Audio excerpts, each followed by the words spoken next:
नमस्कार साथियों, स्वागत है आपका दृष्टि आईएएस के इन फोकस प्रोग्राम में। मेरा नाम है मनीष। हाल ही में केरल में स्थित कोरगा समुदाय के लोगों को भूमि पर अधिकार प्रदान करने का निर्णय लिया गया है और इसके लिए एक परियोजना की भी शुरुआत की गई है। ये परियोजना क्या है और साथ ही कोरगा समुदाय के लोग कौन है, आज इन फोकस के प्रोग्राम में जानने की कोशिश करेंगे।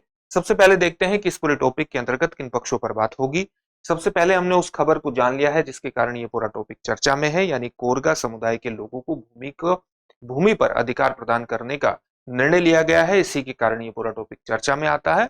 तो सबसे पहले वो कौन सी पहल है जिसके अंतर्गत इनको भूमि पर अधिकार प्रदान किए जाएंगे, उस पहल को जानने की कोशिश करेंगे। फिर उस परियोजना का दायरा क्या होगा, उस परियोजना के दायरे में कितनी भूमि आएगी, इसको भी जानेंगे। क्योंकि भूमि पर अधिकार प्रदान किया गया है तो इस परियोजना के अंतर्गत आने वाली भूमि कितनी है और उसका सीमांकन कितना किया जाएगा, उस पक्ष को जानना महत्वपूर्ण है। साथ ही किस प्रकार से कोरगा समुदाय के अंतर्गत जो भूमि अधिकार प्रदान किए जाने हैं उसमें चुनौतियां क्यों आ रही थी और किस तरह से परियोजना के माध्यम से उस चुनौती का समाधान किया जाएगा, इसको भी जानेंगे। इसके अंतर्गत लक्षित लाभार्थी कौन होंगे, उनकी जनसंख्या कितनी है, इस पक्ष को भी जानेंगे और कोरगा समुदाय के बारे में सामान्य जानकारी भी हासिल करने की कोशिश करेंगे। अंत में आपके लिए एक अभ्यास प्रश्न होगा जिसका उत्तर आपको कमेंट बॉक्स में कमेंट करके देना होगा।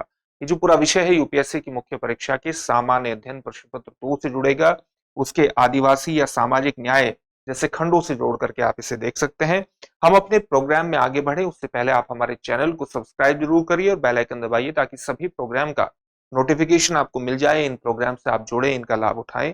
साथ ही इन सभी प्रोग्राम की पीडीएफ फाइल आपको इन फोकस दृष्टि आईएएस के टेलीग्राम चैनल पर उपलब्ध कराई जा रही है। डिस्क्रिप्शन में दिए गए लिंक पर जाकर आप पीडीएफ फाइल डाउनलोड कर सकते हैं। आपके लिए एक महत्वपूर्ण सूचना है और सूचना यह है कि अब यूपीएससी का हब मुखर्जी नगर नहीं नोएडा होगा।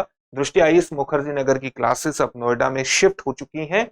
यूपीएससी की तैयारी के लिए मुखर्जी नगर नहीं नोएडा चलें, क्योंकि दृष्टि आईएएस मुखर्जी नगर की सभी क्लासेस अब नोएडा में होंगी। और नोएडा में कहां होंगी? सेक्टर 15 में। हमारा पता होगा C171/2 block A, sector 15 Noida Uttar Pradesh. और ये स्थान नोएडा सेक्टर 15 मेट्रो स्टेशन के पास स्थित है। आप 9311406440 पर कॉल भी कर सकते हैं। नोएडा में 2 महत्वपूर्ण बैच प्रारंभ होंगे, एक हिंदी माध्यम का और एक इंग्लिश माध्यम का। हिंदी माध्यम का आईएएस फाउंडेशन कोर्स नोएडा में 9 दिसंबर से प्रारंभ होगा जिसका समय होगा सुबह 11:30 बजे। इसी प्रकार से इंग्लिश माध्यम का आईएएस फाउंडेशन कोर्स 12 दिसंबर से प्रारंभ होगा जिसका समय होगा शाम को 6 बजे।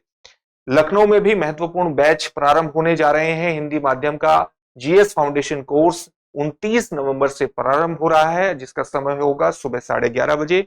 इसी प्रकार से इंग्लिश माध्यम का भी आईएसजीएस फाउंडेशन कोर्स लखनऊ में 29 नवंबर से प्रारंभ हो रहा है जिसका समय है 11:30 बजे। प्रयागराज में भी हिंदी माध्यम का आईएसजीएस फाउंडेशन जो बैच है वो 2 जनवरी 2025 से प्रारंभ हो रहा है जिसका समय है शाम को 6 बजे। आप 87501 पर कॉल भी कर सकते हैं, इसके बारे में अधिक जानकारी हासिल कर सकते हैं और सफलता की दिशा में आगे बढ़ सकते हैं इन बैचेस में एडमिशन लेकर के।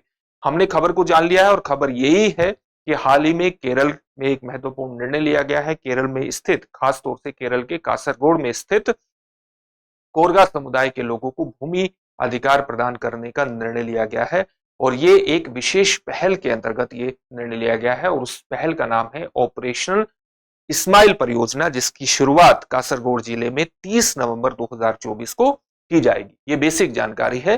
केरल में राजस्व विभाग ने कासरगोड जिले के 2 तालुके, एक तालुका है कासरगोड और दूसरा है मंजेश्वरम। तो कासरगोड जिले में 4 तालुके हैं जिनमें से एक का नाम कासरगोड ही है और दूसरे तालुके का नाम है मंजेश्वरम। यहां पर स्थित अनुसूचित जनजाति समूह कोरगा समुदाय को भूमि स्वामित्व यानी पट्टा, भूमि का स्वामित्व यानी पट्टा प्रदान करने के लिए कुछ कदम उठाए हैं। और ये जो स्वामित्व प्रदान किया जाएगा इसके अंतर्गत अनुसूचित जनजाति विकास विभाग के कोष का उपयोग किया जाएगा।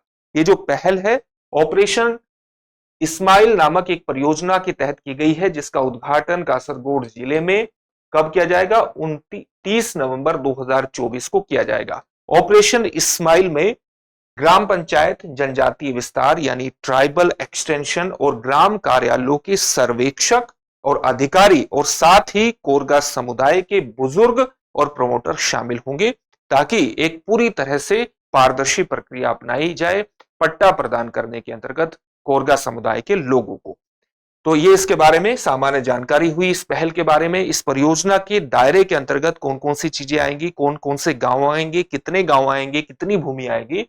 इसके अंतर्गत 16 गांवों की 59 कॉलोनियों की 193.557 हेक्टेयर भूमि का सर्वेक्षण और सीमांकन किया जाएगा, ताकि कोरगा समुदाय के लोगों को ठीक तरीके से भूमि का स्वामित्व यानी पट्टा प्रदान किया जा सके।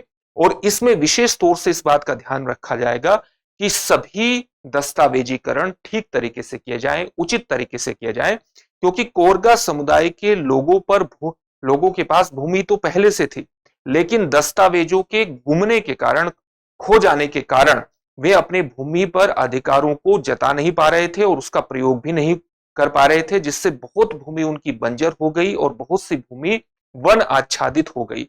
इस वन भूमि पर इनके अधिकारों को मान्यता दिया जाएगा, पट्टा इनको प्रदान किया जाएगा। और इसके लिए सबसे जरूरी चीज है कि दस्तावेजीकरण पुनः किया जाए, डॉक्यूमेंटेशन फिर से करने की कोशिश की जाए। साथ ही कोरगा समुदाय के वे व्यक्ति जो मृत हो चुके हैं, उन मृत व्यक्तियों के भूमि स्वामित्व को उनके उत्तराधिकारियों को भी प्रदान किया जाएगा, उनके उत्तराधिकारियों को हस्तांतरित कर दिया जाएगा और साथ ही उचित दस्तावेजीकरण भी सुनिश्चित किया जाएगा।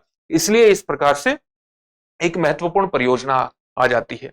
इस परियोजना के अंतर्गत चुनौतियों का समाधान भी किया जाएगा, और जैसे कि अभी आपको बताया गया कि सबसे बड़ी चुनौती थी डॉक्यूमेंटेशन की, दस्तावेजीकरण की, क्योंकि जो भूमि से संबंधित दस्तावेज थे वो खो गए थे, वे गुम हो गए थे, और साथ ही जो भूमि का निर्धारण था वो भी ठीक तरीके से नहीं किया गया था। तो अनिर्धारित सीमाओं के मुद्दों का इस परियोजना के तहत समाधान किया जाएगा, और इन समस्याओं के कारण जो कोरगा समुदाय के लोग हैं वो सरकारी आवासीय योजनाओं तक अपनी पहुंच को भी नहीं बना पा रहे थे। तो इस प्रकार के सही डॉक्यूमेंटेशन हो जाने से और सभी प्रकार के अधिकारों को, जो अनिर्धारित सीमाएं थी भूमि की, उनको सुनिश्चित कर दिए जाने से, उनको ठीक कर दिए जाने से जो सरकारी आवासीय योजनाएं हैं उस तक भी कोरगा समुदाय की पहुंच स्पष्ट रूप से स्थापित हो जाएगी। साथ ही जो बंजर भूमि है, जो वन आच्छादित भूमि है, उस पर भी खेती को बढ़ावा देने में मदद मिलेगी, और जिससे इनके सामाजिक आर्थिक स्तर को ऊपर उठाने में मदद मिलेगी। तो लक्षित जो लाभार्थी हैं इस परियोजना के तहत वो कौन से हैं? वो जिले के 539, कासरगोड जिले के 539 परिवारों के 1700 व्यक्तियों को इस परियोजना के माध्यम से किसी न किसी प्रकार का प्रत्यक्ष या अप्रत्यक्ष रूप से लाभ मिलने वाला है। भूमि स्वामित्व के बावजूद स्पष्ट भूमि अधिकारों के अभाव के कारण कोरगा समुदाय के लोगों की सामाजिक आर्थिक प्रगति कहीं न कहीं लगातार हाशिए पर चली गई थी, और यह समुदाय ऐसा माना जाता है जो आर्थिक दृष्टिकोण से, सामाजिक दृष्टिकोण से हाशिए पर रहने वाला है, क्योंकि भूमि पर इसको स्वामित्व नहीं था और सामान्य रूप से जो इसके आजीविका के साधन है वो बहुत ज्यादा सीमित थे। अब हम कोरगा समुदाय के बारे में सामान्य जानकारी हासिल कर लेते हैं। कोरगा समुदाय के जो लोग हैं वो सामान्यतः कहां पाए जाते हैं? कर्नाटक के दक्षिण कन्नड़ और उडुपी जिलों में और केरल के कासरगोड जिलों में ही ये सामान्यतः पाए जाते हैं। 2011 की जनगणना के अनुसार इन राज्यों में यानी कर्नाटक और केरला में 16,376 कोरगा रह रहे थे। 1991 से लेकर वर्ष 2011 के बीच कर्नाटक में कोरगा समुदाय के लोगों में 10% की कमी भी आई है। अगर हम इनके आजीविका के साधनों को देखें तो ये ज्यादातर मजदूरी का काम करते हैं। इसके अलावा टोकरी बुनने, पालने बुनने और विनोइंग ट्रे बुनने का भी ये काम करते हैं। इसके अलावा जंगली क्षेत्रों से जलाऊ लकड़ी लाने और शहद लाने का भी काम करते हैं, शहद इकट्ठा करते हैं। इससे इनकी आजीविका का थोड़ा बहुत प्रबंध हो जाता है। अब इनको भूमि पर अधिकार प्रदान करके, पट्टा प्रदान करके इनकी सामाजिक आर्थिक स्थिति को उठाने का प्रयास किया गया है ऑपरेशन स्माइल परियोजना के माध्यम से। इससे संबंधित एक प्रश्न भी देख लेते हैं। प्रश्न क्या है? कोरगा जनजाति मुख्य रूप से किन राज्यों में पाई जाती है? आपके ऑप्शंस हैं तमिलनाडु और आंध्र प्रदेश, कर्नाटक और केरल, महाराष्ट्र और गोवा, ओडिशा और झारखंड। इस प्रश्न का उत्तर आप हमें कमेंट बॉक्स में कमेंट करके जरूर दीजिए। फिर से एक नए सेशन में आपसे मुलाकात होगी। धन्यवाद। Dear viewers, अपने एग्ज़ाम की तैयारी को और बेहतर करने के लिए हमारे चैनल को लाइक, शेयर और सब्सक्राइब करना न भूलें।